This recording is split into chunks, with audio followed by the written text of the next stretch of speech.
পরে এক কালারের শাড়ি পরে পরে সেখানে গিয়ে হচ্ছে সেই প্রোগ্রামটা সফল করার ব্যাপার তাদেরকে শোপিস হিসেবে সেখানে উপস্থাপন করা হয়েছে। এই নারীর ক্ষমতায়ন বলে বলে বড় বড় কথা আপনারা বলছেন, আপনারা কি আসলে নারীর ক্ষমতায়ন চাচ্ছেন?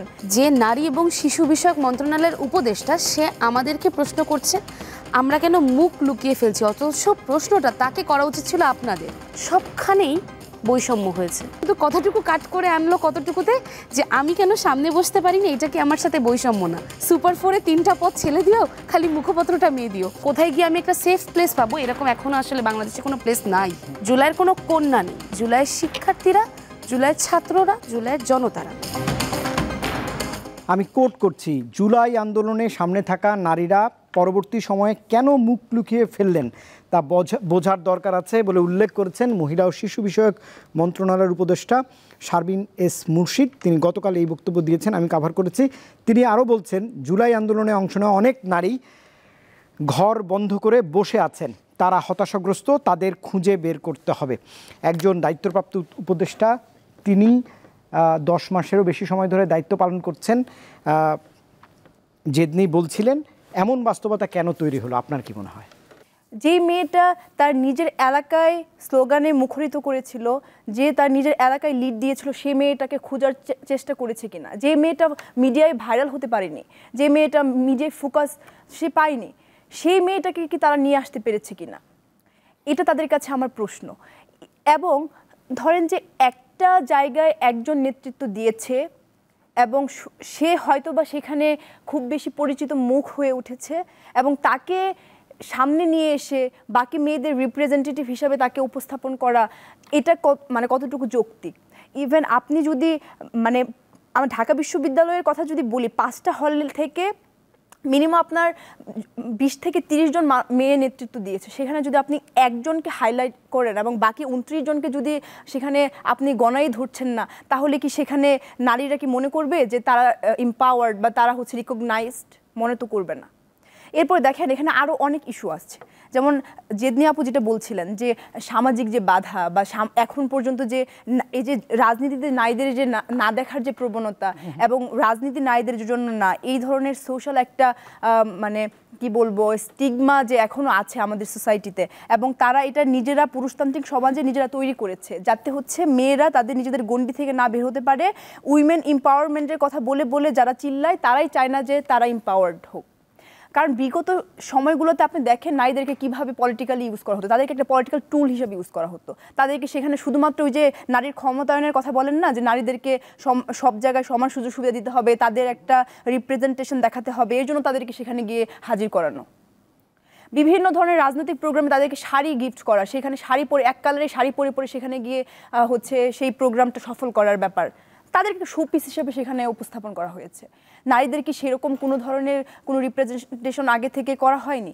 তো সেই যে একটা কালচার বাংলাদেশে প্রতিষ্ঠিত সেই 16 বছর যাবৎ, সেটা কি আপনি একদিন দুদিনে কি ভেঙে ফেলতে পারবেন?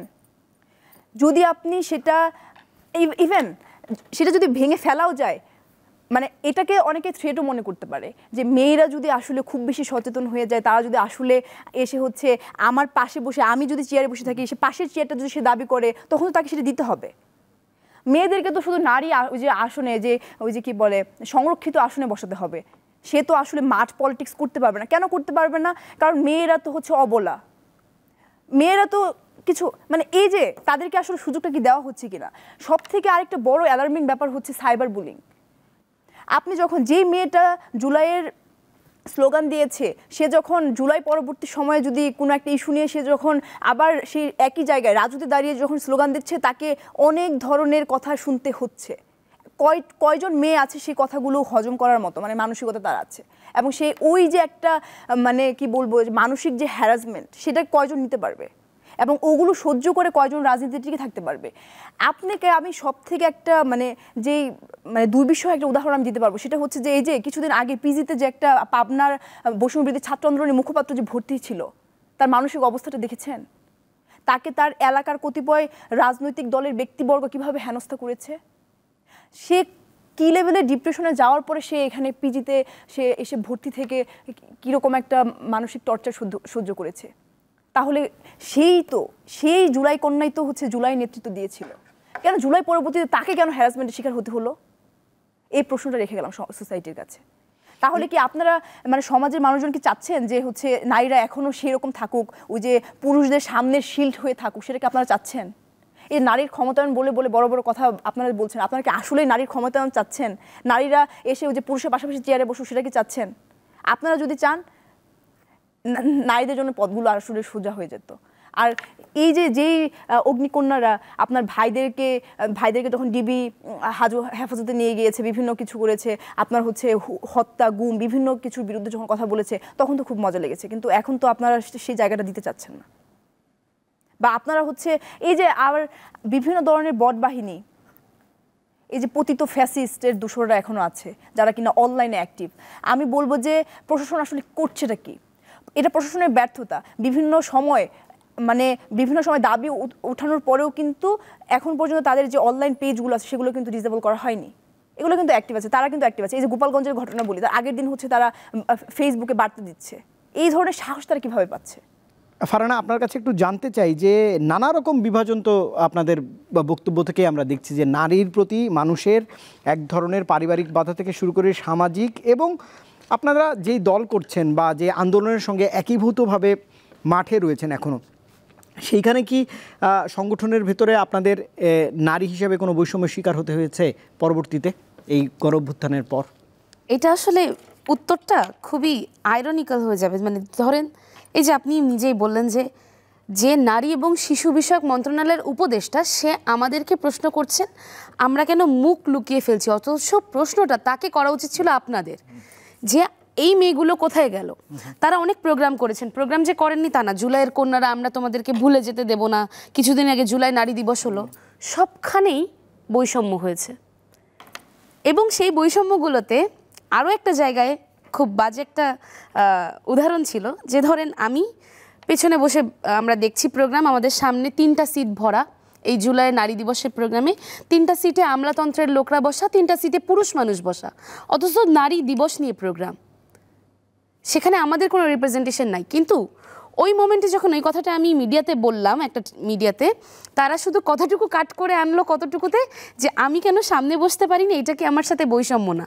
তো এই যে মিডিয়াও যখন কাটছাট করে, মিডিয়াতে আমরা দেখি মেয়েরা যখন পলিসির কথা বলছে, আমি যখন একটা পাবলিক ফাইন্যান্সের প্রোগ্রামে গিয়ে দারুণ দারুণ কিছু পলিসি দিচ্ছি, ওইটাই আমি কোনো ফুটেজ পাচ্ছি না। কিন্তু যখন আমার ড্রেস একটু সরে যাচ্ছে, যখন আমার কাপড় চোপড় একটু উল্টাপাল্টা হয়ে যাচ্ছে, এই জিনিসটার যে ফুটেজ, এই ফুটেজটা আপনি কখনো মানে আমার জ্ঞানভিত্তিক কোনো মানে ফুটেজের সাথে আপনি তুলনা করতে পারবেন না। তো বেসিক্যালি আমাদেরকে যদি দেখতে হয় যে বৈষম্য কোথায় হচ্ছে না বা কোথায় গিয়ে আমি একটা সেফ প্লেস পাবো, এরকম এখনও আসলে বাংলাদেশে কোনো প্লেস নাই।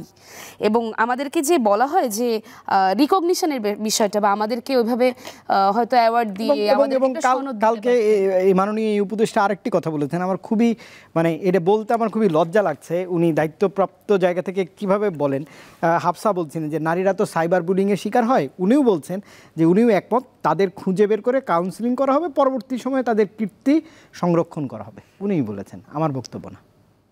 এইটাই হচ্ছে আইরনি, যে তারা এই জিনিসগুলোকে মানে আমাদের এখানে অ্যাওয়ার্ড, রিকগনিশন, সনদ বা আমাকে জুলাই কন্যা স্বীকৃতি দাও, আমাদের এই চিন্তা কোনোদিনও ছিল না। এবং এইটাকেও আমরা একটা বৈষম্য হিসেবে দেখি। জুলাইয়ের কোনো কন্যা নেই, জুলাইয়ের শিক্ষার্থীরা, জুলাইয়ের ছাত্ররা, জুলাইয়ের জনতারা। তো ওই জায়গা থেকে তারা যখন রিকগনিশনের কথা বলে, আমার খুব বলতে ইচ্ছা করে আপনারা জাস্ট একটা সেফ হ্যাভেন তৈরি করেন মেয়েদের জন্য, যে সুপারিশ ছাড়া আমি রাজনীতিতে পদ পেয়ে যাব, আমি মেয়ে মানুষ দেখে আমাকে কেউ মানে সচরাচর বুলি করতে পারবে না, আমি রেপ থ্রেট পাবো না, আমি ডেথ থ্রেট পাবো না, তাহলেই কিন্তু হয়ে যায়। আমাদের কিন্তু আলাদা করে কোনো রিকগনিশনের দরকার নেই।